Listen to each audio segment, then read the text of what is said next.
Ariana del Royale partiamo dall'ABC, ovvero in compagnia di Federico, che ci spiega come si ricarica questa automobile e quali sono le differenze anche del tipo di ricarica.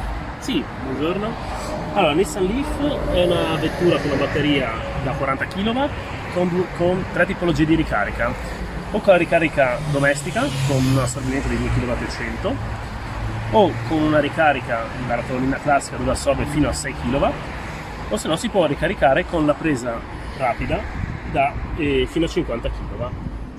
Siamo partiti da Ariana del Royale in direzione Tarvisio, prima tappa Gemona, dove proviamo a ricaricare la nostra auto elettrica. In un parcheggio di un centro commerciale in via Taboga abbiamo trovato una colonnina. Adesso vediamo come funziona, vediamo se è intuitivo o meno. Anzitutto abbiamo la nostra chiave, apriamo il vano per di ricarica che si trova nella parte anteriore dell'auto, sblocchiamo, utilizziamo la nostra presa, vediamo un po' come funziona. Andiamo a posizionarla al suo posto, l'auto riceve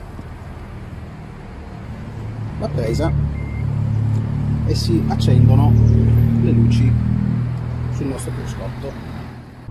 Abbiamo testato il primo rifornimento a Gemona e quello che balza subito all'occhio è che effettivamente manca una segnalazione sulla strada. Questo potrebbe essere un limite per chi ha scarsa dimestichezza con le applicazioni, in generale con i dispositivi elettronici e gli smartphone che permettono tramite un'applicazione di risalire ai punti di ricarica. Ci sono delle applicazioni di produttori terzi che permettono appunto di mappare tutti i punti di ricarica installati nel mondo sostanzialmente.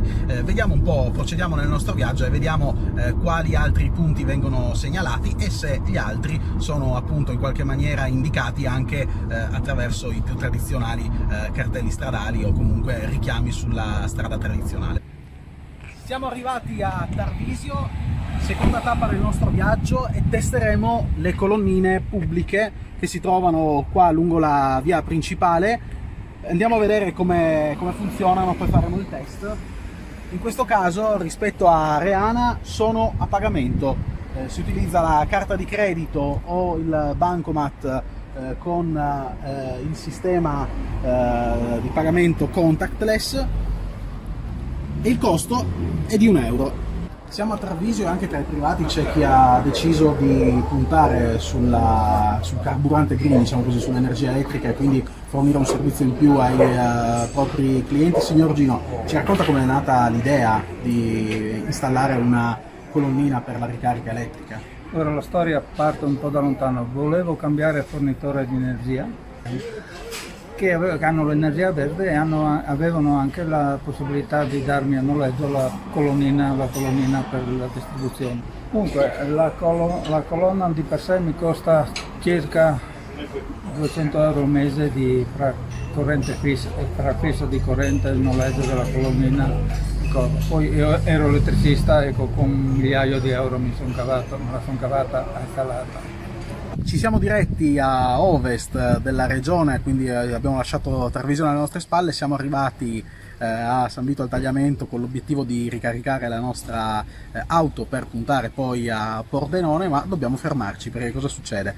Siamo in un punto dell'Enel, in un supermercato, all'esterno di un supermercato. Per far funzionare la colonnina elettrica necessitiamo per forza di un'applicazione un po' macchinosa, tutto sommato. L'abbiamo scaricata dopo un po' di difficoltà e anche questo è un elemento da tenere in considerazione, perché per problemi di rete abbiamo scaricato con parecchia lentezza l'applicazione che serve a far funzionare la colonnina. Ce l'abbiamo fatta, ma ci siamo resi conto che entrambe i bocchettini non sono funzionali e non sono compatibili con i cavi che abbiamo in dotazione noi.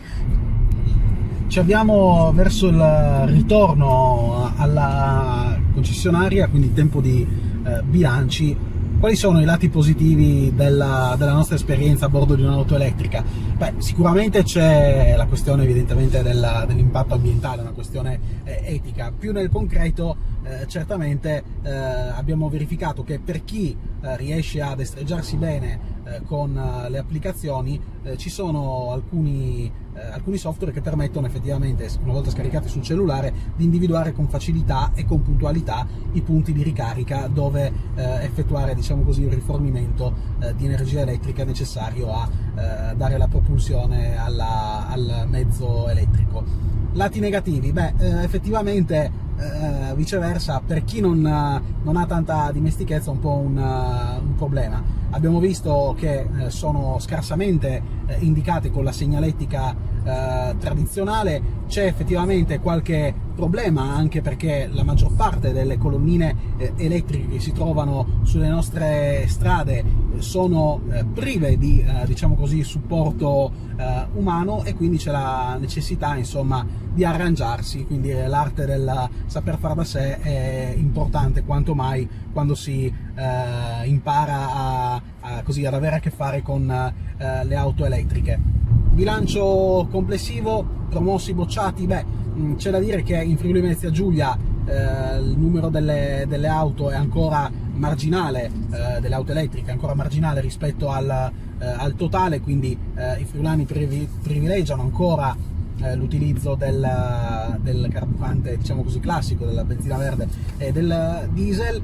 C'è da dire che tutto sommato qualche colonnina qua e là, anche per iniziativa, soprattutto per iniziativa dei privati, sta cominciando a nascere, quindi sta cominciando a spuntare. È veramente imbarazzante tuttavia il confronto con l'Austria, dove le auto elettriche sono già largamente diffuse e dove le colonnine sono veramente agli angoli di ogni strada.